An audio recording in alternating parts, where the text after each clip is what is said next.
សូមគោរពជំរាបសួរបងប្អូនទាំងអស់គ្នាបងប្អូនបាទអញ្ចឹងមួយរយៈនេះគឺមានការវែកញែកអំពីការដាក់អឺជើងកុងតាក់ណាបងប្អូនបាទអញ្ចឹងការវែកញែកនោះគឺមានបញ្ហាជាច្រើនអាការរៀបការ៉ូអឺកាត់ជើងកុងតាក់អីនោះវាពិតជាពិបាកមែនតើបាទអញ្ចឹង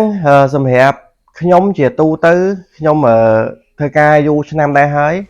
ខ្ញុំចូល15ឆ្នាំហើយបទពិសោធន៍របស់ខ្ញុំតែពេលដែលខ្ញុំធ្លាប់ឃើញធ្លាប់ជួបគឺខ្ញុំរៀបជើងព្រីហ្នឹងមុនគេរៀបការ៉ូបាទប៉ុន្តែយើងទុកយ៉ាងហោចណាស់5ហ៊ុនបាទ5ហ៊ុនប៉ុន្តែ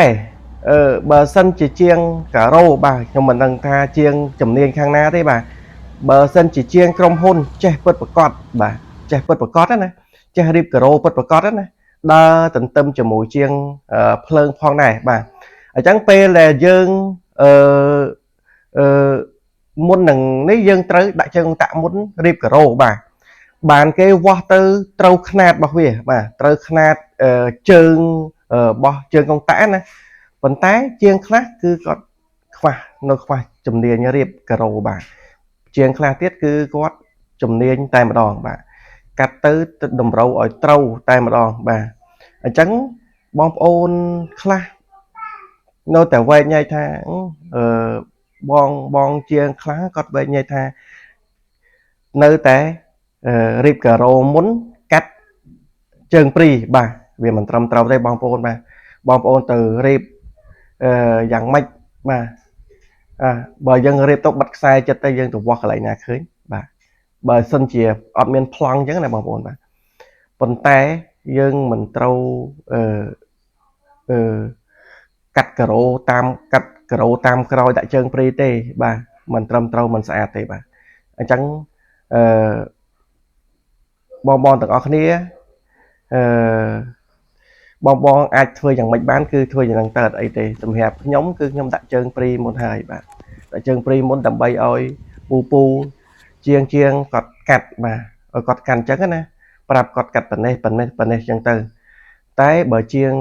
គាត់អត់ធ្លាប់កាត់គាត់ទៅមកថ្មថ្មីរៀបគីឡូថ្មីផងដែរគឺគាត់កាត់អត់បានស្អាតទេបងប្អូនឃើញដូចក្នុងវីដេអូខ្ញុំដាក់នៅខាងលើអញ្ចឹងគឺខ្ញុំត្រូវតែដាក់ឲ្យគាត់បាទដើម្បីគាត់យកຂະຫນាតហ្នឹងយកទៅវាស់ឲ្យគាត់កាត់ការ៉ូឲ្យត្រឹមត្រូវបាទវាជាងខ្លះគឺគាត់កាត់ចំហ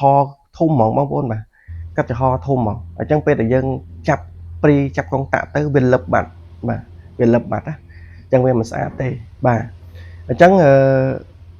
សម្រាប់វីដេអូនេះគឺខ្ញុំចែករំលែកតែប៉ុណ្ណឹងសម្រាប់បងប្អូនផ្សេងគាត់យល់យ៉ាងម៉េចគាត់ធ្វើយ៉ាងហ្នឹងទៅបាទតែកុំភ្លេចមួយទៀតបើស្រឡាញ់ control កុំភ្លេច follow page ខ្ញុំម្នាក់មួយហើយនឹងYouTube របស់ខ្ញុំម្នាក់មួយបងប្អូនបាទអញ្ចឹងវីដេអូនេះគឺខ្ញុំមានប៉ុណ្ណឹងទេបាទបើមានពាក្យសម្ដីណាឬលុះខ្វះខាតអីសូមបងបន្ថែមតទៅទៀតនៅក្នុង comment របស់ខ្ញុំហើយ